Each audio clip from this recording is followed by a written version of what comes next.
and welcome to this very Mother's Day special. Happy Mother's Day to everyone. A son's first love is his mother. A mother's first love is her eldest son. A daughter's first love is her father. And a father's first and last love is his eldest daughter. No one, that is if you come up in a household where you've had both parents. There's no bond like the bond between a son and a mother. And I know firsthand about the bond between a son and a mother. And I want to drive home the point of that. We were vacationing in Puerto Vallarta, and my niece, Jameer, whose 2-year-old son, knew nothing about a swimming pool. And she misstepped in the swimming pool and she did go under. This 2-year-old instinctively jumped and couldn't swim, started swimming towards his mother. And the mother panicked, knowing that the son could not swim. She recovered herself, reached out to her son, and the first thing the son said, "Mommy, are you okay?" Never Nancie, never Marcia had that kid ever utter words like that before. What does that tell you? What does it tell you? Does it give you goosebumps? It does. It gives me goosebumps. And it makes me laugh because it makes me remember of a time when my sister Dean and I, we were play fighting. We weren't really fighting. We were just kind of, going back and forth. And my son reared up at my sister. And when we think about that time, we laugh because she was like, he was not going to let me say anything or do anything to go against you, his mom. And so it makes me laugh. And you're absolutely right. A mother's first love is her eldest son. And my son, Dorian, is 21 years old. Best thing since pockets, and he's my first love. And what you said is absolutely true. Absolutely true. Marcia, being a mother and a grandmother, speak to this. No, she's absolutely right. My eldest son is my first love. Not only is he my first love, his birth to me was to look at him in my arms as a baby was such a miracle that I told God I need more than what my mother had given me to be responsible for this child. So I told my son, and I tell God when I'm in problems or my eldest son have a problem, that this child brought me back to you because I saw my inefficiencies as a woman to raise such a miracle that God had blessed me with. And he's moved to Portugal with his grandsons. I'm over there every 6 weeks and headed there next week. But he is definitely my first love, and he's an honorable man. Nancie, there is, I don't think people really appreciate what mothers endure to give birth. Those 9 months, however many months they are. But I remember, this is back during the day, Nancie, you and I, Marcia, can relate to this. We grew up on a farm. My mother would give birth on Tuesday and would be back in the fields on Thursday. I mean, think about this. Just think about that scenario. Think about that image. A mother giving birth and back in the field working in the sweltering sun, in intense labor and tobacco. Imagine that today, Nancie. That's almost unimaginable with this new generation. Absolutely. I found that very interesting because my daughter recently gave birth to a son, beautiful boy, in October, and before she had Blake in 9 years before, and I just think about how the times have changed, going through the pregnancy, going through giving the birth. It was just a challenge for her. And I was saying, these young people nowadays, when they give birth, they really go through a lot. And I remember when I was carrying her and her brother, and the same thing, Armstrong, I gave birth to my son. He's 45, he'll be 45 in a few months. 3 days later, I was out of the hospital. And was, raised him. And then my daughter, I never really had any issues. But today, I just found that and maybe it's because of so much is so convenient now. And they don't have the I won't say understanding, but everything is available for you. You don't have to worry about, you got the nurses, the doctors, you got all of these other opportunities where you could just get taken care of. And like you was talking about with your mother, who I love dearly and know how strong she's been, and how strong she was, is that they were raised that way. They were grown that way. And now it's just, I just think that we have too much convenience. Marcia, I hear fathers today say, I'm taking paternity leave for almost 2 or 3 weeks. And then mothers taking 2 or 3 months paternity leave. What has changed from the grandmothers and the mothers of yesteryear? I mean, it's just not the same. It's as if we've stepped into a different universe. Yeah, I think it's cute that fathers can get paternity leave, because I think that they are very necessary to the nurturing at a very early age with their infant children. But I hope that they're really helping out, right? Just don't be sitting looking at me struggling is the issue. And I think, too, that the fortitude of the women in my generation, my son is 51, as of this past February. And I had a cesarean section, and I was out of the hospital in 3 days, right? And didn't come home to a nanny. I had my mother-in-law to help a little bit, but I really felt it was upon me. My children didn't ask for me. I asked for them. And so I made it my sole responsibility of making sure that the children were okay, whether they had fatherly engagement or not. I really put that up on myself, because even when we look at the animal world, whether it's the lions or the elephants or whatever, it really is the mother that nurture these, her offsprings until they're of age where they can walk, where they can go out into society. So for Mother's Day, my children, I tell them, don't give me a gift. You're my gift. I asked for you. And if you can't respect me all year round of the way in which I interacted with you, then I haven't been a good mother. I haven't been the person who have nurtured you and set your course socially. Because I also told my children, as a responsible mother, I don't care what you do in life, what you desire of your profession. One thing you will not be is a menace to society. That's your first vocation, is not to be a menace to society. But that's on me. But I think that when you have the push parties and the appeal parties that the young women are having now, they're really beautiful, showing their beautiful bodies, which we could never do back in the 60s or 70s, right? It's like, oh, scandalous. You couldn't even say the word pregnant. That I hope that they focus more on the child after it's born than they did all the parties and all the beautiful things that they show to display their motherhood, especially since we have so many women who choose not to be mothers and who would push, and this is political, an abortion bill, who choose not to give life and have this blessedness.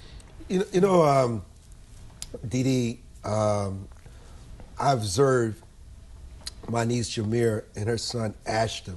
Mm-hmm. That kid will not behave unless he has an iPad in his hand, unless he has a toy in his hand. They have to do everything they can to cater to this kid by giving him things. That was unheard of when I was coming along. What has changed? I think, Armstrong, it was unheard of for me when I was growing up, born in 1971, and we didn't have iPads and all the gadgets and things like that. And they say now kids are born with those things in their hand. They're born with them because their parents give it to them as soon as they can actually hold something or to get their attention while the parents are trying to do something else. But I think, like, for me, my mom, the way she raised us, I've tried to raise my children the exact same way, even though it's a completely different time.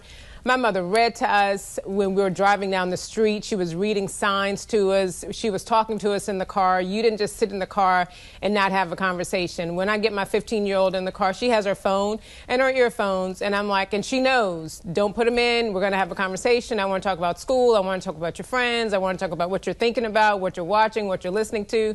And so you just have to have those conversations. And so even though it's a completely different time, I think it's upon the parents to remember how you were raised. And again, I have an amazing mother. She is just awesome.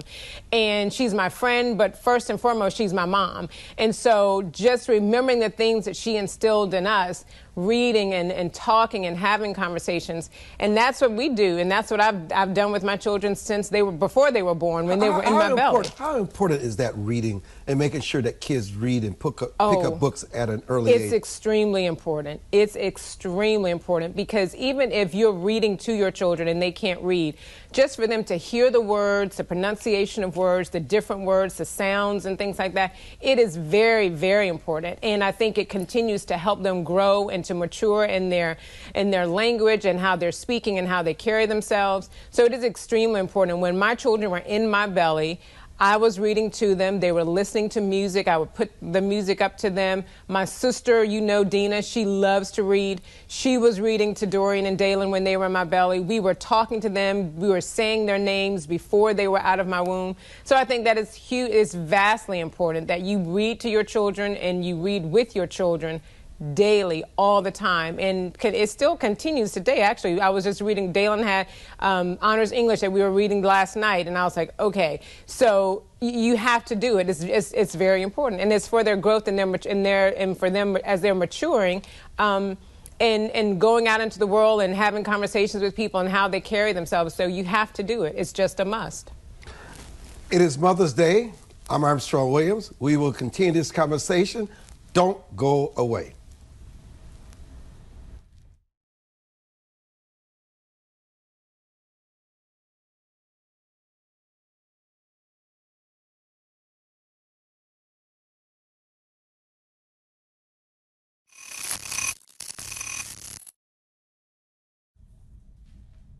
Marcia, in your comments, you used a term that I had to come back to. You said you raised your son how not to be a menace to society. And particularly, we see today in a lot of young men, unfortunately, they have become menace to society. You must speak on that as a mother.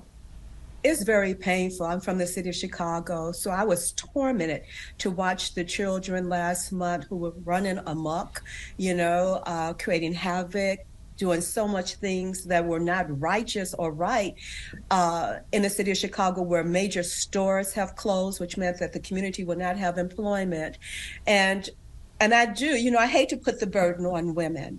People can say, well, you need a father in the home. There are too many people who have been raised by single mothers. I was for a while. That my mother was definitely in charge, and she definitely was the person who put in me certain morals and values. In fact, when my mother passed, when I helped to give her eulogy, I said, my mother loved so unconditionally. I mean, every step I took, she was right there with me. Every little step you take, she could have, done that song. But what she did do in her godliness, that she became the visible tentacles of an invisible God for me that corrected my life, that I instilled in my children, which I don't know if it's the lack of faith in the community, but I definitely put the blame mostly at the footstep of the parents, whether it's a mother or father. We're at an age where the schools are being allowed to have the rights over your children. It seems like the government want to support that, but that is really the job of the parents. So if we don't want minister societies, that means that we have to be on our job. It's a lot of extra work, especially if you have working mothers. During COVID, when I was talking to some of my young mentees who are under the age of 40 with children, and they were having breakdowns because they didn't know how to mother their children, because not only do they have the push parties and the pill parties and all the pretty stuff, they're used to nannies, right? I mean, so there's this soul disconnect. But in today's society, when we see our children, whether we birth them or not, I have too many children. I call children one of my heart. But the one thing, when you talked about an old school Armstrong, when your mother gave birth, 2 days later, she was out, in the field, on the farm or whatever. We had a community that became a womb, right? But we have aborted that community when we have not had that kind of neighborhood stoop where, like, I'm going to get you and I'm going to tell your mama, or I'm going to get you and I'm going to tell your daddy, or something like that. all of that nurturing, all that womb has been destroyed. So it's not just the parent or the mother when you see things happening in our collective communities, is really the womb that has been destroyed, that have aborted basically our responsibility to all of our children. My children ask me in my world work, why do you go to Haiti? Why are you in the Middle East? Why are you in Brazil? Because I tell them the happiness of those children will determine the happiness of your adulthood, because unhappy children become the terrorists or the gangsters or the criminals in our lives. So it's really is pertinent that we see other children as our own and treat them as such, or join those type of agencies that we can help them do better in the parenting collectively of all of our children everywhere. And Nancie, I've known you for such a long time. You worked for our company for so many decades as the chief of staff. But one thing that I do remember about you as a parent is that you and your husband, Kenny, at the time, I know you've since remarried Rick. I don't want to cause any ripples here. I want to make sure I clarify that you moved on from that first husband. But it's okay. He was involved in raising those kids. And you believe in being a strict disciplinarian. But I'm willing to bet you, and I must tell you, none of Nancie's children have ever had issues with the law. That's not an issue she never had to worry about, or with drugs, or with crime. Her children have always been respectful, and they are thriving now. But the way you raise your children is not the way you would raise your grandchildren today. Why? I think that I would raise my grandchildren the same way I raised my children. The only difference is that my grandchildren were with me for a short period of time, and my children were with me, all the time. So when I have my granddaughter Blake, who's 9, I'm still very firm with her. She loves her iPad, and she likes, she wants to know when she's going to get her a cell phone, which we already told her she will not be getting a cell phone until she's about 12 or 13. But there's things that I still instill, like, for example, when she comes to my house, she cannot have her iPad on. We have to talk. We have a conversation. Every night she has to read to me. And with my daughter and son, you're right, I was very strict with them. They did not have televisions in their room when they was growing up. They only watched certain shows on the weekend, and it was only on Saturday and maybe on Sunday. Otherwise, they had to read. But I still carry that same type of way of raising my grandchildren I will with my children. It's just I don't have them that long period of time. Because I observed is that if you don't stay connected to your child and listen and talk to them, especially while they're young, is that someone else is going to talk and communicate with them. Mm-hmm. And like I said, it's either going to be social media, their friends. I listen to my granddaughter about what her friends are doing in school or what they or can't not do. So it's really important to have that very strong, empowerment, empower them. And that's what I try to do with my children and with my grandchildren now, is to give them to empower them, to realize that they are responsible for everything that happens in their lives. For example, my granddaughter was upset last night because her mother said she will not be able to have her iPad or watch any television at all this week. She was crying and crying. I said, well, what happened? She said, because when we went to Tennessee, I thought I'd finished all my homework, and I had another package that I didn't finish. And so she said, and she didn't think I was being honest with her, and I was being honest. I said, but you have to be responsible. I said, whether your mother was right, whether you was being honest or dishonest about your packet of homework, it's your responsibility to take care of your work. You had homework to do. It's not your mother to remind you to do homework. You came back from Tennessee, you should have did your homework. So those are things that I instilled in my children, and I'm instilling in my grandchildren now, is to empower them to be responsible for everything they do in their lives. They are responsible. And so when they speak, talk, and act, is how they have to be responsible for their words, thoughts, and actions. Dee Dee, talk about how much the presence or lack thereof of a father not only impacts the mother, but the daughters. Oh, I think it impacts the daughters greatly. As you know, Armstrong, we're in a blended family. So I have 2 bonus daughters, and then I have Dorian and Dalen from my first marriage. But Dalen has been very fortunate to have her dad and her bonus dad in her life. And then she has her big brother, who she absolutely adores. But having a father in your life, it is hugely important because you want young ladies. Dalen knows her bonus dad. He opens the door. He, tells her, if someone's coming to the door for you, you don't run to the door. You wait until they ring the doorbell or whatever. Not that anybody's going to come to the door for her because she's only 15, but when it happens. But it is very, very important. She watches her bonus dad. And I gotta stop you again, okay, because you just said something. I do find it amazing that mothers are so willing to allow their daughters to date so young and to have these guys around and sometimes stay over. Let me tell you, not just for the men, that would have never been allowed in our household. And Nancie would have never allowed that girl. But that has changed. It has, and it has changed. And it's funny because Dalen is like, Mom, all of my friends have boyfriends, and I'm like, all of your friends don't have boyfriends. She's like, yes, they do, Mom. And I'm like, well, Dalen, you're not having a boyfriend. You're 15 years old. You can have friends. We can do group dates. You can go out and go to the skating rink or hang out with people in groups. You know what I mean? But no, none of this one-on-one, none of this, he's my boyfriend, I'm his girlfriend. None of that. Not right now. You're too young. And it's funny because she hears it from her big brother, who's 21. And then she's like, okay, I get it. I understand. Then she hears it from her bonus dad, and she hears it from her dad. So she's getting it from everyone. And she hears it from her Nana and her Zuzu as well. But it's young girls these days, I don't know why. I know when I was 15, you wanted to have a boyfriend, but I think it's very important now that she is able to have conversations with the men in her life, and she respects them, which is great in terms of what she wears and when she's leaving the house. You see some girls, they want to show everything. And Dalen will take a picture and send it to her brother who's on campus at school. And she's like, okay, what do you think about this? He's like, absolutely not.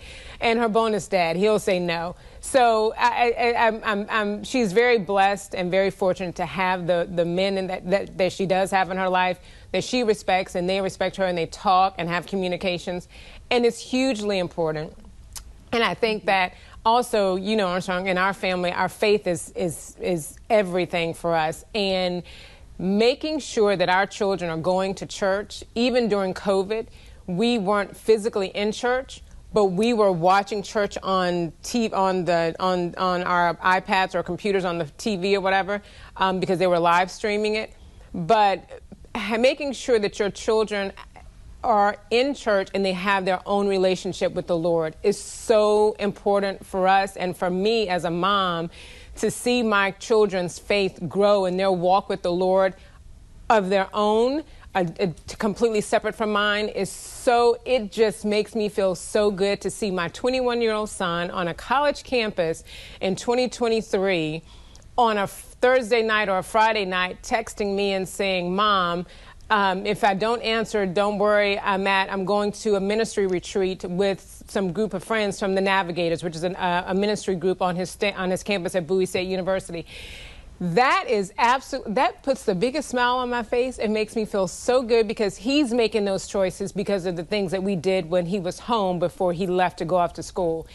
He knows, and his relationship with the Lord is his own. He's reading his Bible. He's sending us scriptures. It's his week to send scriptures. His bonus dad does this thing where each person in the house has a responsibility to send a scripture for the whole week. And to have your 21-year-old son sending you scriptures first thing in the morning at 8 o'clock before he goes off to class, I'm like, Lord, thank you so much. This is absolutely amazing. And that alone allows me to sleep peacefully at night, to know that my son knows the Lord and he's making those decisions to keep him safe. You've also given us a new term, Marcia and Nancie, that is bonus dad, bonus mom.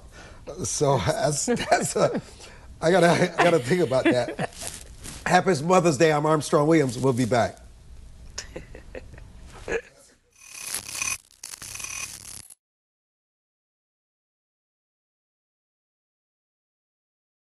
Really good.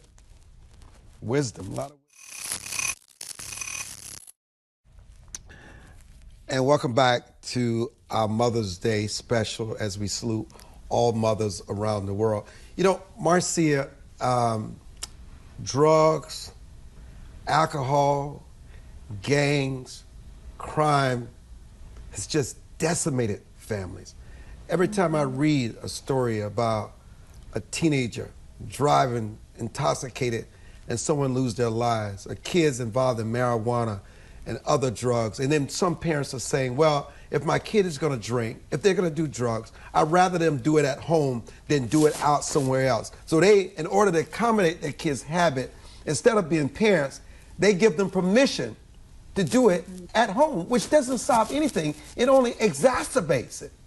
It does. I was listening to Nancie Armstrong talking about her relationship with her mother, and even how, you know, having the father and the bonus father in her children's lives. Basically, what she's talking about, which my mother instilled. You're talking about Dee Dee. Yes, Dee Dee. I'm talking about Dee Dee. Yeah. And what I instill in my children, yes, because I told you about, I felt my son was such a miracle that he sent me back to God and church. So my children, you know, they basically were under the same auspices that my mother had with her children. And my mother said, before you play, you have to pray, because my mother worked as a short order cook when I was growing up in the 50s and 60s.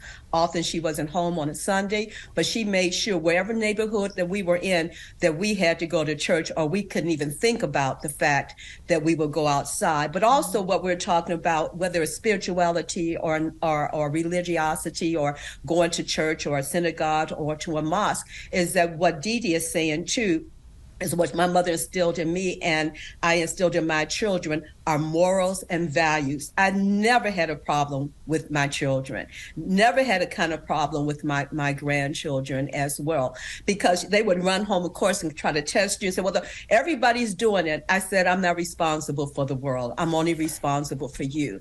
And I can say that what Dee Dee has said, I know that the results that she's had with her children are the same with me. I followed my mother's morals and values, which also meant to me, don't do harm.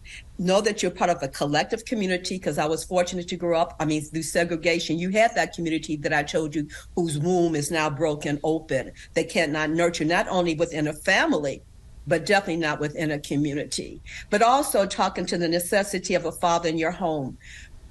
My father left my family when I was 2 years old, my birth father. I was so impacted by it. When I was in kindergarten, I actually skipped school, sat on the poodle, in my poodle skirt, crying when I found out that he lived so close to me, because I wanted him near me, and thought that he must have been in another city or someplace far. I mean, I didn't know at 5 years old. I just knew that why would he leave me? So, and it bothered me a lot. And my mother remarried a wonderful man, my stepfather, who became my angel.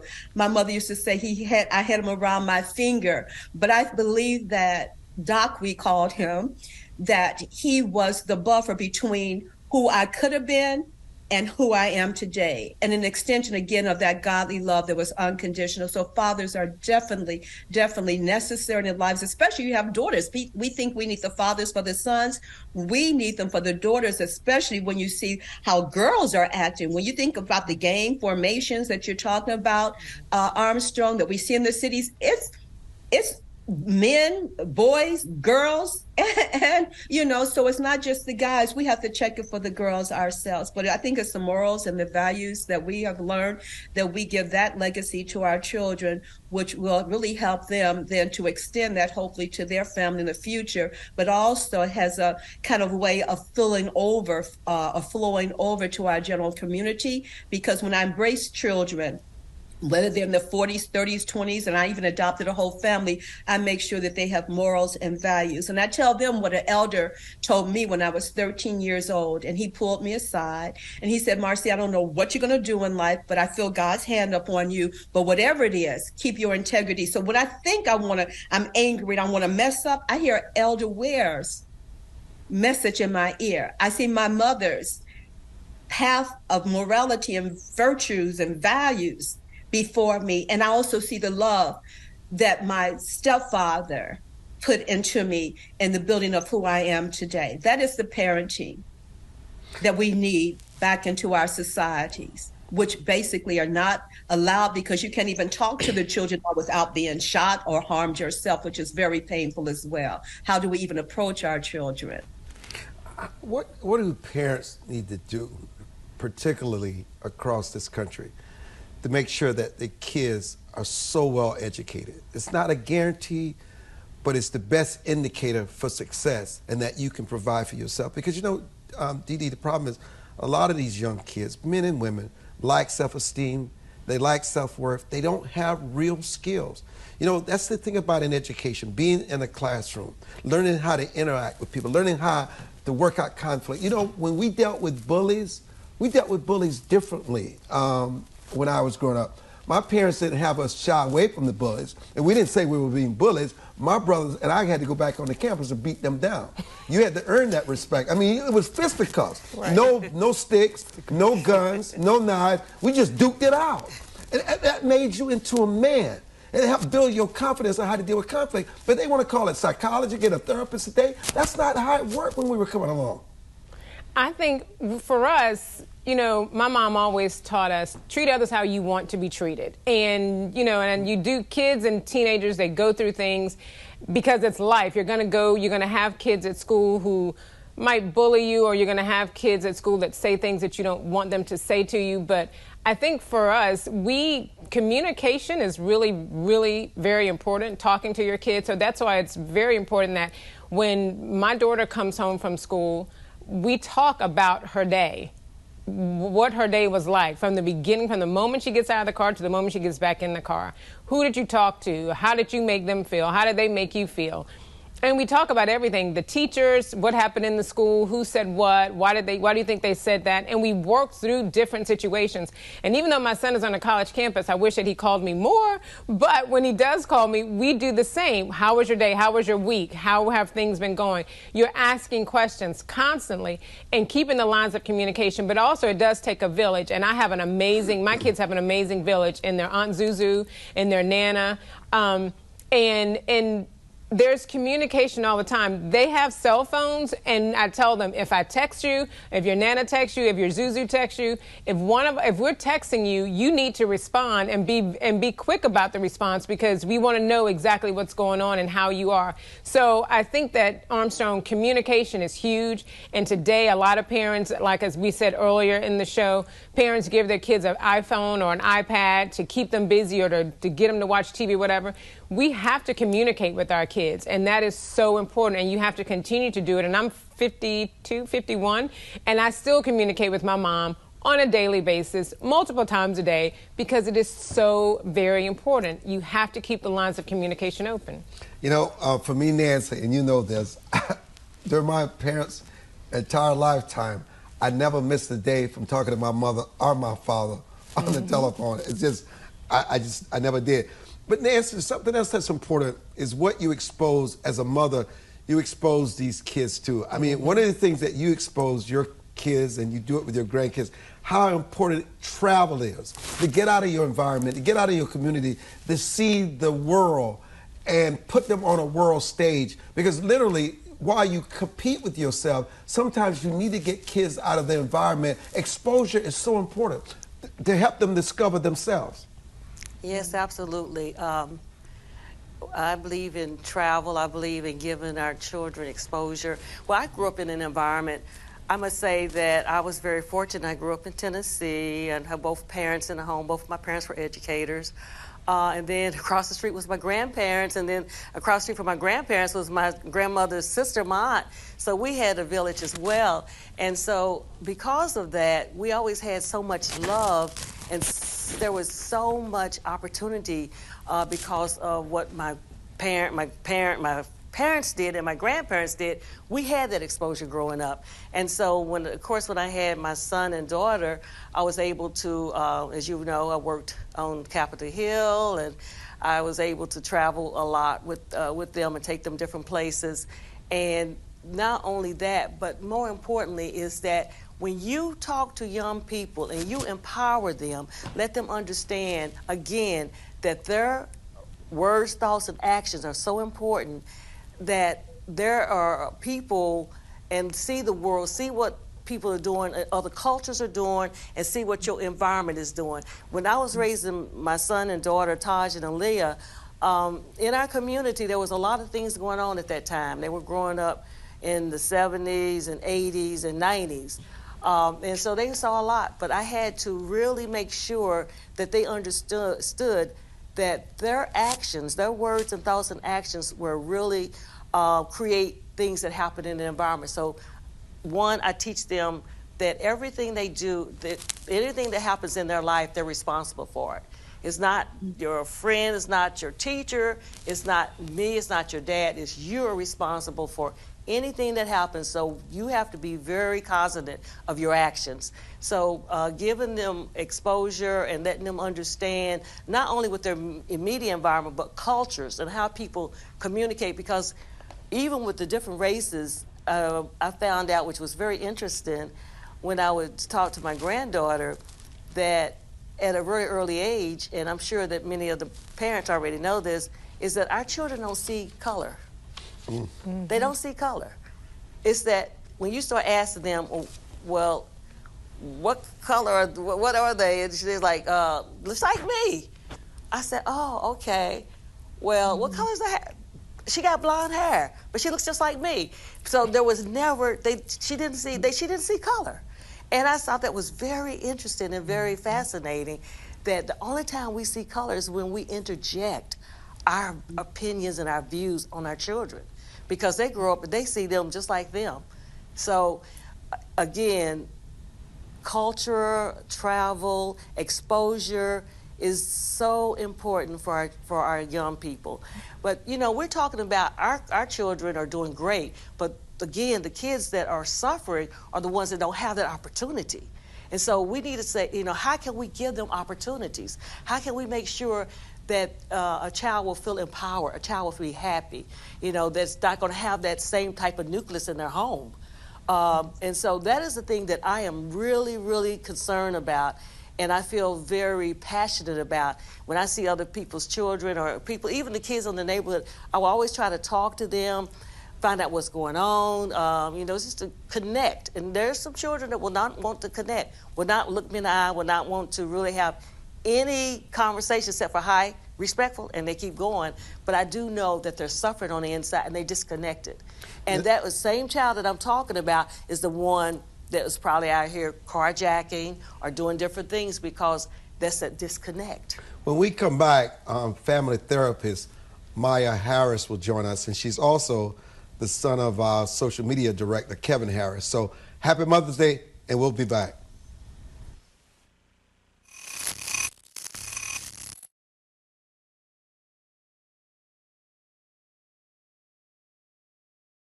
If you believe every child is deserving of a quality education, please go to educationjusticefoundation.com.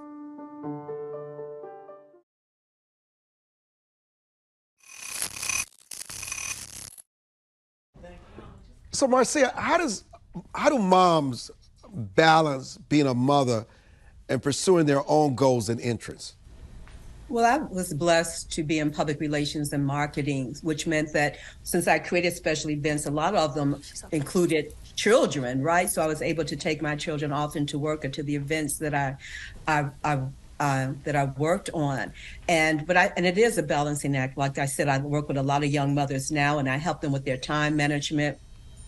I try to tell them to do some of the things that was discussed here today, like don't reward your child always with a gift when they do something good. They're supposed to do good, right? Unless it's something very extraordinary. For me, a hug was much better, even if I had access to the cell phones when I was growing up, which of course was not even possible, but it was that nurturing. It was not the spoiling. But for me, I lived and breathed for my children, so I got up earlier, knowing the things I would have to do first for myself, making sure that they were at school on time, because timeliness and order and having order was very important too, and raising my children, because for a while when I was a single parent, it was necessary. In fact, I remember once taking them to a laundromat and watching them pointed to a clock with a second hand on it. And I said, we're going in and out of this time together. If I do anything wrong, please forgive me, because I am in this with you, but I'm experiencing this moment just like you are. So I don't have the advantage of age, but only thing I do ask you to do is to respect me because I am your mother. But life occurrences that might impact me might impact you too. So I just want to let you know to watch me like I'm watching you. So we have this partnership. And I think that's why they're such stellar adults and exemplar parents. They out-parent me, which makes me cry sometimes. Let me raise this. You know, there is this process that's going on in this country where a lot of our young boys are being feminized. Women often overcompensate in the household by not having a father, and so therefore the men don't necessarily develop into men. Sometimes they can be non-productive to society because they were over-coddled by the mother. How do you balance that, Dee Dee, where men understand, especially for mothers, that they have a very special role? I like what Marcia said in regards to hugging your children. My son, I've been hugging him from the beginning, and I want to make sure that everybody understands. When I said that he reared up against his aunt, he was 1 year old when he reared up against his aunt because he was trying to protect his mom. But hugging and just, I love on my son. He's 21 and I still hug on him.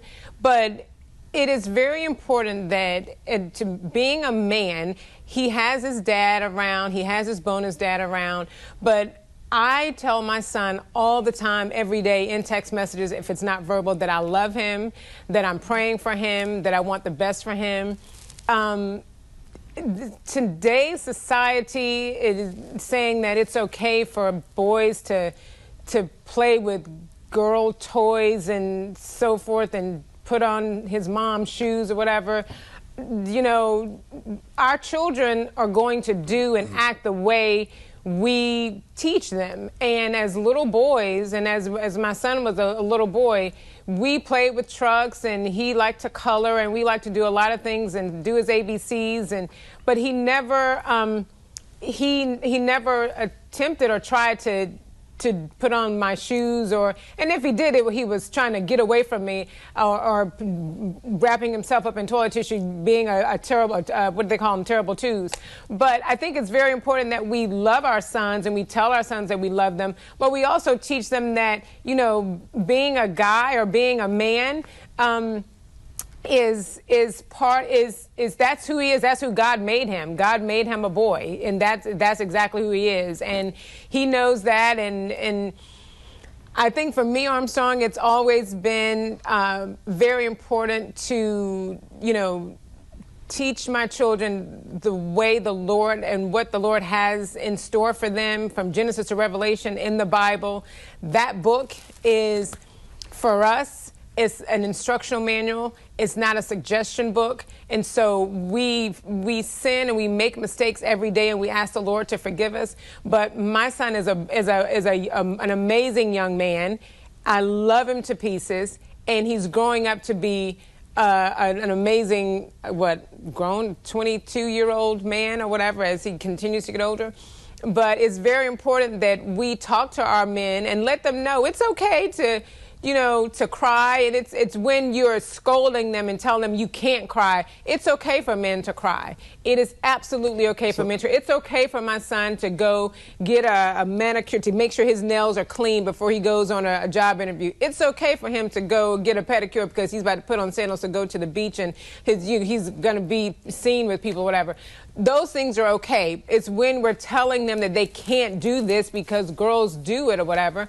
You know, those things are taking care of the temple that the Lord gave you, and that's exactly what you're supposed to do. So I want to do something a little different as we conclude our Mother's Day special.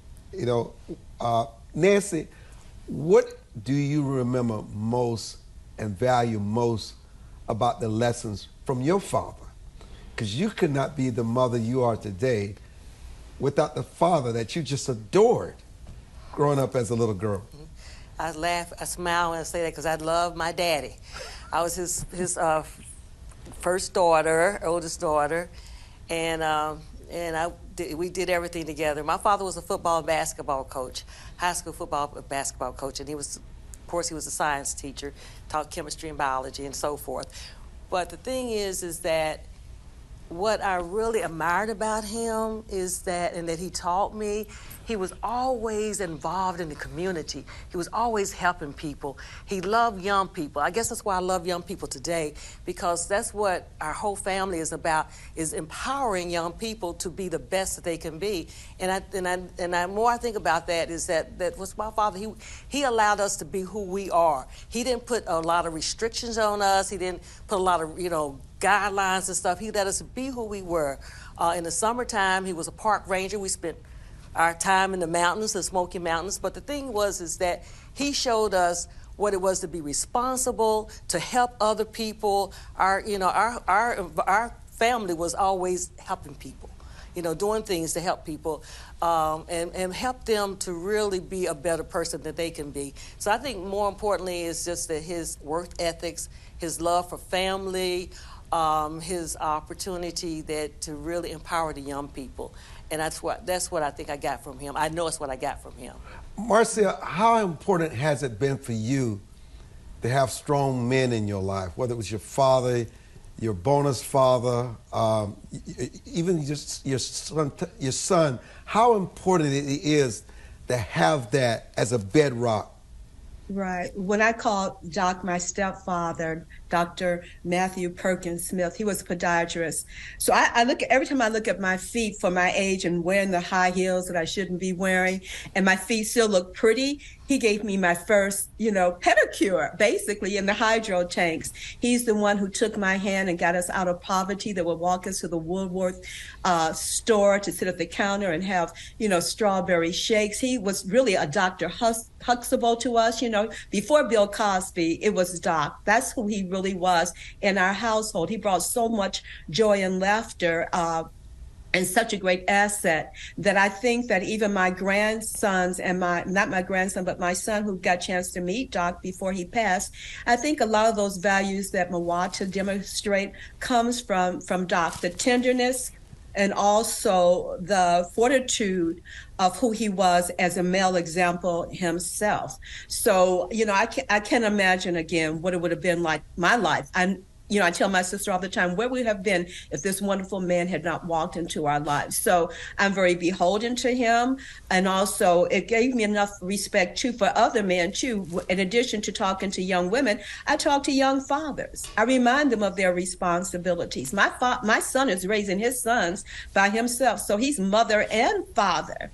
But he still won't allow me as a mother when I want to overstep my bounds as a grandmother. He said, I'm going to take care of my son's mom. I want you to be that loving grandmother. I want you to be that person they run to if I do mess up, So if it's important for him and his sons as a man raising his own children, who is basically a mother figure, it surely was important for me to have these men in my life, if not Doc especially, because I wouldn't be here today. I believe it with all my heart and soul.